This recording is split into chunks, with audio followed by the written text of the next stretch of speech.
हिंदू धर्मात एकादशीच्या उपवासाला विशेष महत्त्व आहे, परंतु चैत्र महिन्याच्या शुक्ल पक्षात येणारी कामदा एकादशी विशेष मानली जाते।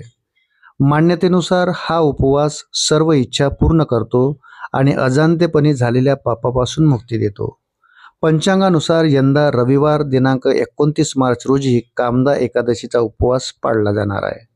ज्योतिषशास्त्रानुसार या दिवशी थोडासाही हलगर्जीपणा केल्यास भगवान विष्णू क्रोधित होऊ शकतात, ज्यामुळे आर्थिक अडचणी निर्माण होतात। कामदा एकादशीच्या दिवशी काय करू नये हे आपण या व्हिडिओमध्ये जाणून घेऊया।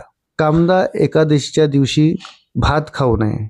शास्त्रानुसार एकादशीच्या दिवशी भात खाण्यास मनाई आहे। असे मानले जाते की जो कोणी या दिवशी भात खातो त्याचा पुढच्या जन्मात सरीसृप म्हणून पुनर्जन्म होतो। भगवान विष्णूंना तुळस खूप प्रिय आहे, परंतु एकादशीला तुळशीची पाने तोडणे हे एक मोठे पाप मानले जाते। पूजेसाठी एक दिवस आधीच तुळशीची पाने तोडून आणावीत।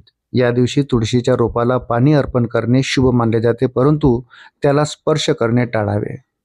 संघर्ष आणि राग टाळा। मोक्षदा एकादशीच्या दिवशी कोणत्याही प्रकारचे भांडण, वादविवाद किंवा अपमानास्पद भाषा वापरणे टाळा। ज्या घरात अशांतता असते त्या घरात देवी लक्ष्मी वास करत नाही। मांस, मद्य आणि तामसिक अन्न टाळा।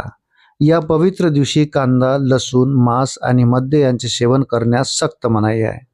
तामसिक पदार्थ खाल्ल्याने मनाची शुद्धता भंग पावते आणि उपवासाचे पुण्यकर्म निष्फळ होते।